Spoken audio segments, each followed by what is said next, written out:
স্বাধীন সার্বভৌম বাংলাদেশে বাস করি। হ্যাঁ, এই স্বাধীন সার্বভৌম বাংলাদেশে আগে আমরা আওয়ামী লীগের বিরুদ্ধে কথা বলতে ভয় পেতাম। এখন আমরা 2024-এ স্বাধীন করেছি বাংলাদেশ। আমরা 2000 মানুষ মারা গেছে, ছাত্র জনতা মারা গেছে এবং 5000-এর অধিক আমরা আহত হয়েছি। কেউ কেউ হাত হারিয়েছে, কেউ চোখ হারিয়েছে, মানে কোনো অঙ্গ আমরা হারিয়েছি। এই অঙ্গ হারিয়ে 2000 মানুষের বিনিময়ে আমরা 2024-এ বাংলাদেশকে স্বাধীন করলাম। আমরা এই নয় যে আমরা ভারতের দাবিদারি করার জন্য। আমরা এখন আগে যেমন আওয়ামী লীগের বিরুদ্ধে কথা বলার জন্য ভয় পেতাম, এখন সেই ভারতের বিরুদ্ধে কথা বলার জন্য আমরা ভয় পাচ্ছি। কেন? আমরা তো স্বাধীন দেশে আছি, তাই না ভাই? তাহলে আমরা যদি স্বাধীন দেশে থাকি তাহলে আমরা কেন ভারতের বিরুদ্ধে কথা বলার জন্য ভয় পাবো? ভারত যদি আমাদের সার্বভৌমত্বকে নিয়ে কথা বলে, আমরা কি তাদের সার্বভৌমত্ব নিয়ে কথা বলবো না? আমরা তো ভারতের বিরুদ্ধে না, আমরা তো ভারতের পররাষ্ট্রনীতির বিরুদ্ধে। তারা যে আমাদেরকে বন্ধুত্ব বলে কথা বলে, কিন্তু আমাদের সাথে শত্রুতাপন্ন আচরণ করে, আমরা তাদের বিরুদ্ধে ওই পররাষ্ট্রনীতির বিরুদ্ধে কথা বলেছি। তো এখন দেখেন, আমরা অনেকেই বলে থাকি ইসকনের বিরুদ্ধে কথা বলা মানে আমার হিন্দু ভাইদের বিরুদ্ধে কথা বলা না। ইসকন মানেই হিন্দু না, ইসকন মানেই সনাতন না। আমি সনাতন ভাইদের বিরুদ্ধে কথা বলছি না। আমার অনেক সনাতন ভাই আছে যারা কিনা ইসকনের ধারা নির্যাতিত নিপীড়নের শিকার হয়েছে। আপনারা গুগলে সার্চ করেন, অনেক এই খবরগুলো আপনারা পেয়ে যাবেন। কিন্তু দেখেন, আমরা যখন সেই ইসকনের বিরুদ্ধে কথা বলছি, সেই আমার হিন্দু ভাইরা ভুল বুঝছে। আমরা মনে করছি যে বাংলাদেশের মুসলমান ভাইরা মনে হয় হিন্দুদের বিরুদ্ধে কথা বলছে। না, আমার বাংলাদেশের মুসলমান ভাইরা হিন্দুর বিরুদ্ধে কথা বলছে না। আমার বাংলাদেশের খ্রিস্টান ভাইয়েরা, আমার বাংলাদেশের 18 কোটি মানুষ হিন্দু ধর্মের বিরুদ্ধে, সংখ্যালঘুদের বিরুদ্ধে কথা বলছে না। কথা বলছে তার বিরুদ্ধে যে কিনা ভারতের দাবিদারি করছে, ভারতের রয় দাবিদারি করছে, ভারতের এই রয় দাবিদারি করছে, ভারতের RSS দাবিদারি করছে। সেই ইসকনের বিরুদ্ধে আমরা কথা বলছি।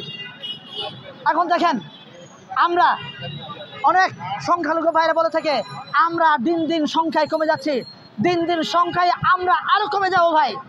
আমরা যদি সেই ভারতের ফাঁদে পা দিই, শুভেন্দুর ফাঁদে যদি আমরা পা দিই, তাহলে আমাদের সংখ্যা আরও কমে যাব। এখন এই সংখ্যা থেকে বেরিয়ে আসতে গেলে আমাদেরকে হিন্দু, বৌদ্ধ, খ্রিস্টান পাশাপাশি মুসলমানকেও রেখে আমাদের একসাথে পথে চলতে হবে। বাংলাদেশের 90% মুসলমান ভাই, এই 90% মুসলমানকে আমি এড়িয়ে আমি খ্রিস্টান কত পার্সেন্ট বাংলাদেশে, হিন্দু কত পার্সেন্ট, আপনার বৌদ্ধ কত পার্সেন্ট আছে? 90% মুসলমান। আপনারা কি সবাই এটা জানেন? এটা আমার কথা নয়, এটা গুগল বলছে, বাংলাদেশের পরিসংখ্যান বলছে। তাহলে বাংলাদেশে হিন্দু, বৌদ্ধ, খ্রিস্টান ঐক্য পরিষদ যেটা আছে, আমি এই হিন্দু, বৌদ্ধ ঐক্য পরিষদকে আমি প্রত্যাখ্যান করলাম। আজকে আমার পরিচয়, আমি ইঞ্জিনিয়ার থয় চিং মংচাক, আমি প্রত্যাখ্যান করলাম হিন্দু, বৌদ্ধ, খ্রিস্টান ঐক্য পরিষদকে। আজকে থেকে আমি আহ্বান করতে চাই, আসেন আমরা বাংলাদেশে মুসলমানকে নিয়ে, মুসলমান সহ হিন্দু, বৌদ্ধ, খ্রিস্টান, মুসলমান ঐক্য পরিষদ করি। তাহলে আমরা একসাথে কাঁধে কাঁধ মিলিয়ে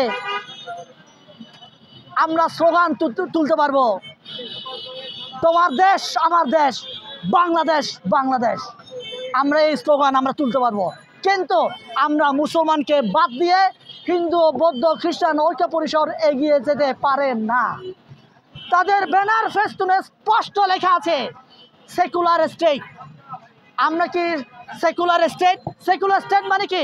আমরা কি কোনো অঙ্গরাজ্যে আছি? আপনারা বলেন।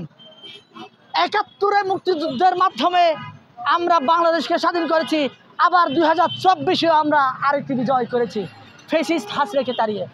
আমরা ভারতের অঙ্গরাজ্য হওয়ার জন্য আমরা এই যুদ্ধ, এই বিপ্লব, এই সংগ্রাম আমরা করিনি। এখন আপনারা বলছেন আমাদের পার্বত্য চট্টগ্রামের ভাইদেরকে আমি বলবো, এই পার্বত্য চট্টগ্রামে যে সমস্ত আঞ্চলিক সংগঠন আছে, আমি জানি, বাংলাদেশ সরকারও জানে আপনাদের কাছে অস্ত্র আছে। সেই অস্ত্র বাংলাদেশের নিরীহ মানুষের দিকে তাক না করে আমি বলবো আপনারা ভারতের দিকে তাক করেন, তাহলে বাংলাদেশের 18 কোটি মানুষ আপনাদেরকে ফুলের তোড়া দিয়ে সম্বর্ধনা জানাবে।